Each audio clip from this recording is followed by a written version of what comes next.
Dalam video berikut, akan ditampilkan praktik konseling dengan menggunakan pendekatan realita.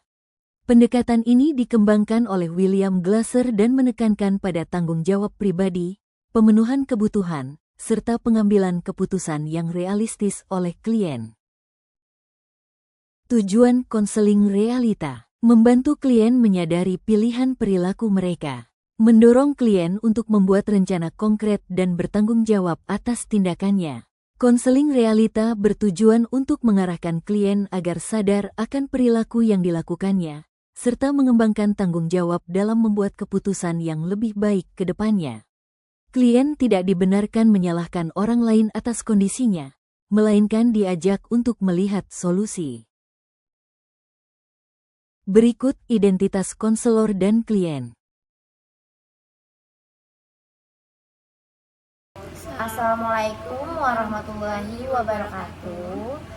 Perkenalkan, nama saya Maisara Nikmah dengan NPM 2022 01501829. Di sini saya akan berperan sebagai seorang konselor dan rekan saya Nurjana berperan sebagai klien.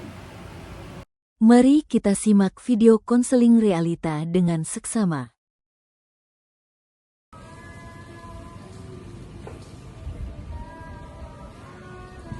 Mari silakan duduk. Terima kasih. Halo. Bisa perkenalkan namanya siapa? Nama saya Nurjana. Namanya Nurjana. Biasanya dipanggilnya apa nih? Biasanya sih Nur aja sih, Bu. Berarti saya manggilnya Nur ya? Iya. Oke. Gimana Nur kabarnya hari ini? Alhamdulillah ibu baik. Tadi kesini naik apa? Naik motor bersama teman saya. Temennya nungguin atau langsung pulang? Enggak, dia langsung pulang. Macet nggak? Lumayan sih, Bu. Oke. Ya Nur, sebelum kita mulai kamu isi data pribadi klien dulu ya. Nanti kamu tulis nama, terus nanti sini ada tanda tangannya ya. Silakan.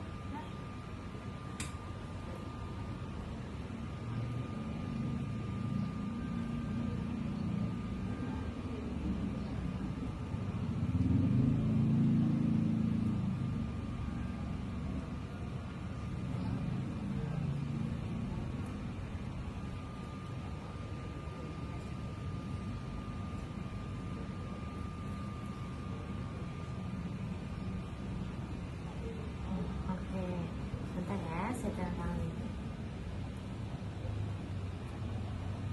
Oke, jadi nanti dengan formulir ini untuk menjaga kerahasiaan kamu ya. Oke, iya Nur, izinkan saya memperkenalkan diri dulu ya. Perkenalkan, nama saya Maisara Nikmah, selaku konselor kamu hari ini. Jadi kamu bisa menyampaikan perasaan kamu di ruangan ini dengan tenang ya. Oke. Sebelumnya Nur sudah pernah melakukan konseling belum? Belum, Bu. Baru ini. Berarti ini pertama kalinya kamu melakukan konseling? Iya.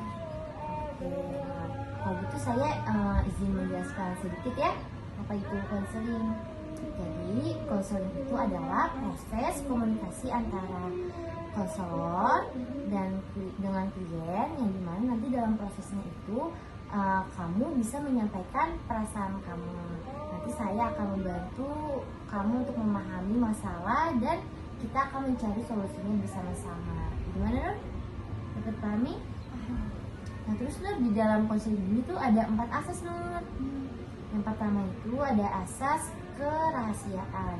Jadi apapun yang Nur katakan atau Nur sampaikan akan saya jaga kerahasiaannya. Dalam artian saya tidak akan sebarluaskan kemanapun tanpa izin dari Nur. Lalu yang kedua itu ada asas kesukarelaan. Jadi Nur itu datang ke sini dengan keinginan sendiri tanpa paksaan dari orang lain. Lalu yang ketiga ada asas keterbukaan. Jadi itu akan lebih baik apapun yang Nur bicarakan itu dikatakan dengan jujur. Jadi kita akan lebih mudah untuk mencari solusinya. Lalu yang terakhir ada asas kenormatifan. Jadi saya akan memberikan arahan yang sesuai dengan norma sosial, agama, dan aturan yang berlaku. Gimana Nur? Dapat dimengerti?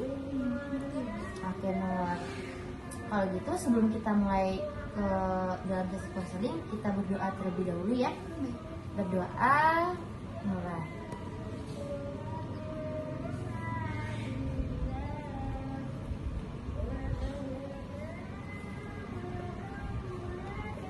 Oke.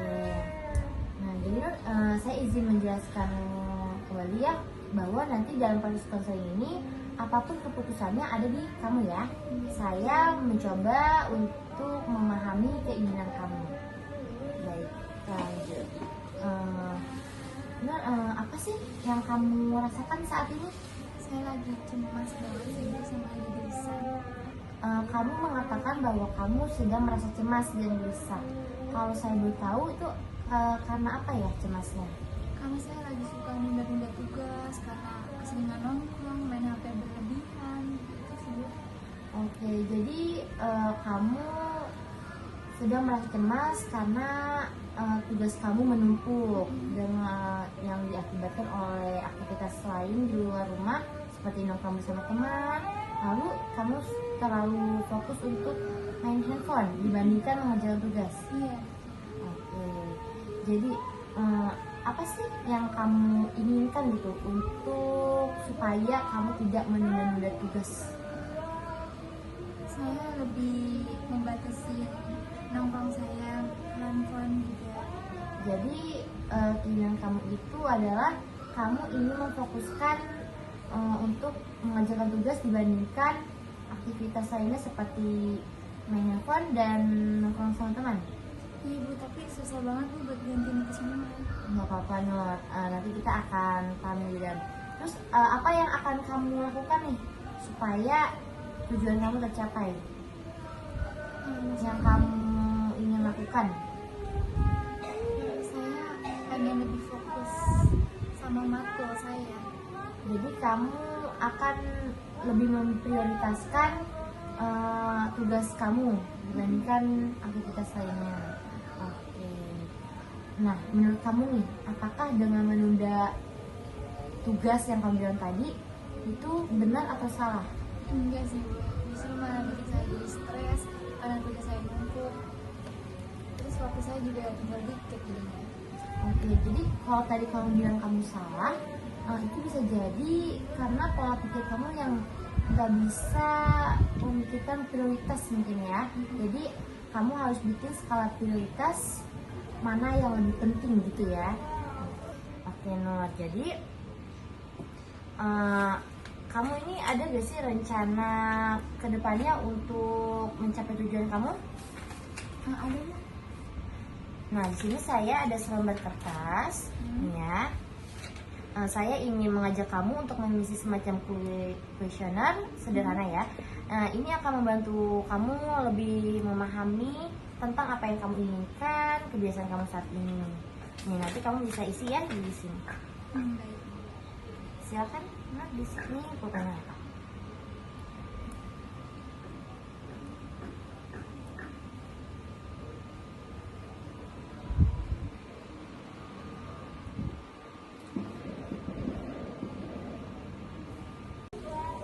Selagi kamu mengisi, saya izin tinggal sebentar ya.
Gimana Nur? Udah selesai?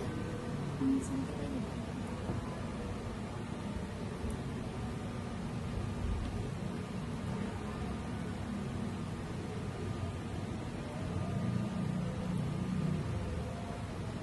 Sudah. Oke, saya izin dulu ya.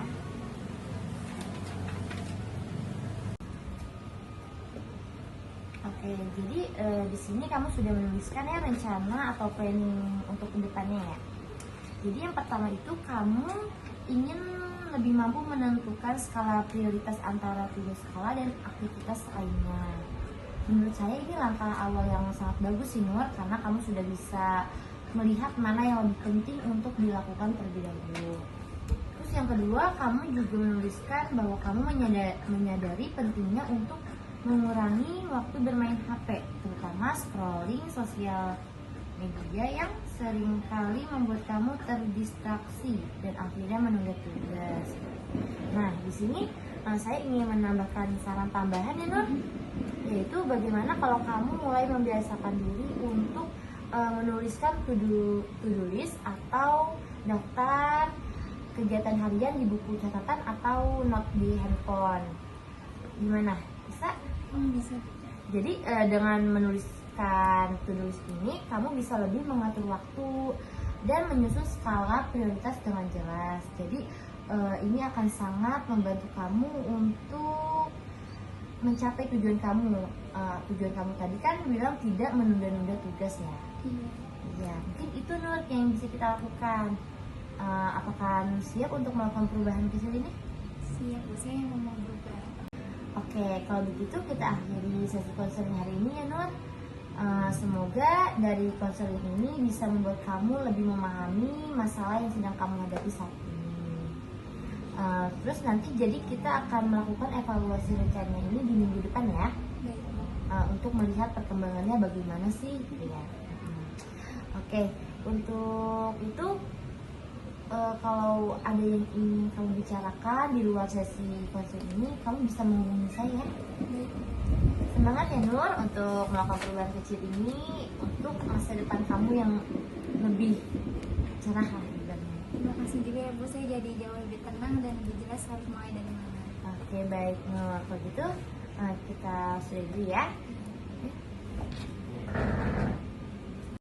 Berikut penjelasan lebih lanjut. Proses konseling realita dengan teknik model WDEP. Selama sesi konseling, konselor menggunakan model WDEP untuk mengeksplorasi apa yang diinginkan klien, apa yang sedang dilakukan, mengevaluasi efektivitas perilaku, dan merancang langkah konkret. Wants, keinginan klien. Pada tahap ini, konselor membantu klien menggali apa yang sebenarnya ia inginkan atau harapkan dalam hidupnya. Misalnya, apa tujuan yang ingin dicapai, apa yang membuatnya merasa bahagia, dan hal-hal apa yang penting baginya. Kejelasan terhadap keinginan ini menjadi dasar arah perubahan. Jadi apa sih yang kamu inginkan gitu untuk supaya kamu tidak menunda-nunda tugas? Saya lebih membatasi nongkrong saya, handphone juga. Jadi keinginan kamu itu adalah kamu ingin memfokuskan untuk mengerjakan tugas dibandingkan aktivitas lainnya seperti main handphone dan nongkrong sama teman. Iya Bu, tapi susah banget Bu buat gantiin itu semua.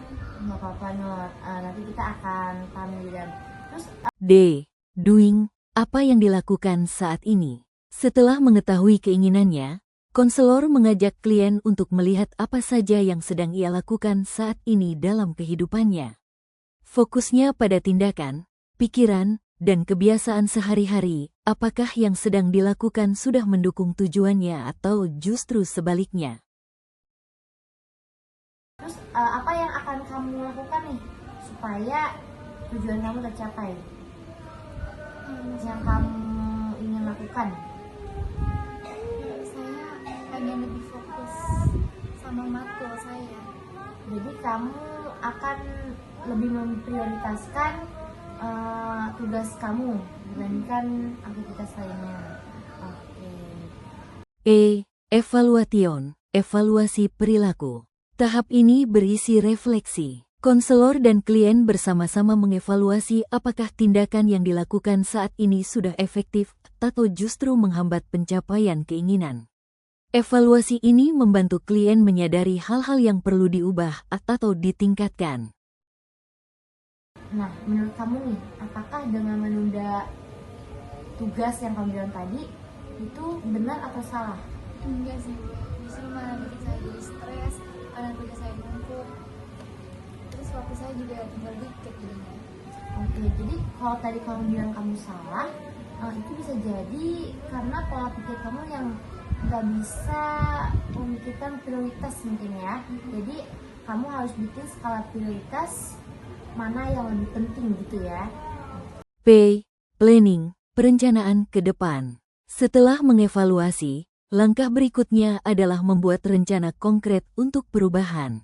Konselor membantu klien merancang tindakan baru yang lebih sehat, realistis, dan bisa langsung dipraktikkan untuk mendekatkan dirinya pada tujuan atau keinginannya. Oke Nur, jadi kamu ini ada gak sih rencana kedepannya untuk mencapai tujuan kamu? Ada Bu. Nah, di sini saya ada selembar kertas, ya. Saya ingin mengajak kamu untuk mengisi semacam kuesioner sederhana ya. Ini akan membantu kamu lebih memahami tentang apa yang kamu inginkan, kebiasaan kamu saat ini. Nih, nanti kamu bisa isi ya di sini. Baik. Silakan, nah di sini pulpennya apa?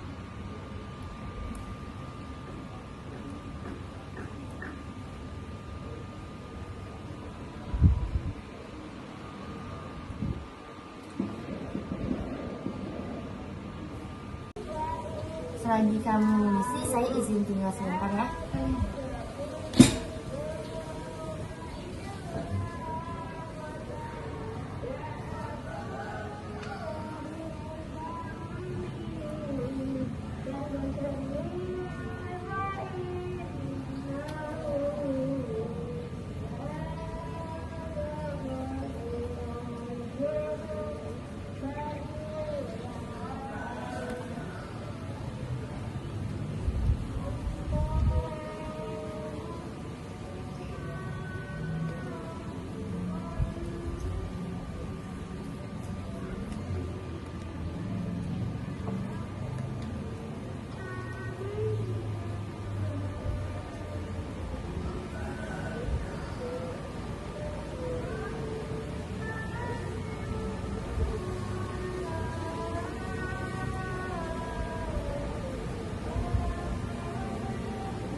Udah selesai? Sedikit lagi.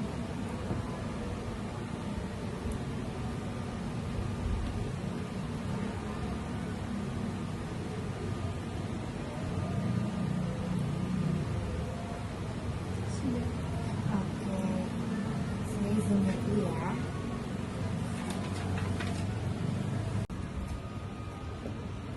Oke, jadi di sini kamu sudah menuliskan ya rencana atau planning untuk kedepannya ya. Jadi yang pertama itu kamu ingin lebih mampu menentukan skala prioritas antara tugas sekolah dan aktivitas lainnya. Menurut saya ini langkah awal yang sangat bagus sih Nur, karena kamu sudah bisa melihat mana yang lebih penting untuk dilakukan terlebih dahulu. Terus yang kedua, kamu juga menuliskan bahwa kamu menyadari pentingnya untuk mengurangi waktu bermain HP, terutama scrolling sosial media yang seringkali membuat kamu terdistraksi dan akhirnya menunda tugas. Nah, di sini saya ingin menambahkan saran tambahan ya Nur, yaitu bagaimana kalau kamu mulai membiasakan diri untuk menuliskan to-do list atau daftar kegiatan harian di buku catatan atau note di handphone. Gimana? Bisa? Bisa. Jadi dengan menuliskan to-do list ini, kamu bisa lebih mengatur waktu dan menyusun skala prioritas dengan jelas. Jadi ini akan sangat membantu kamu untuk mencapai tujuan kamu. Tujuan kamu tadi kan bilang tidak menunda-nunda tugas ya. Iya. Ya, mungkin itu Nur yang bisa kita lakukan. Apakah Nur siap untuk melakukan perubahan kecil ini? Siap, Bu. Saya mau berubah. Oke, kalau begitu kita akhiri sesi konseling hari ini ya Nur. Semoga dari konseling ini bisa membuat kamu lebih memahami masalah yang sedang kamu hadapi saat ini. Terus nanti jadi kita akan melakukan evaluasi rencana ini di minggu depan ya. Baik. Untuk melihat perkembangannya bagaimana sih gitu ya.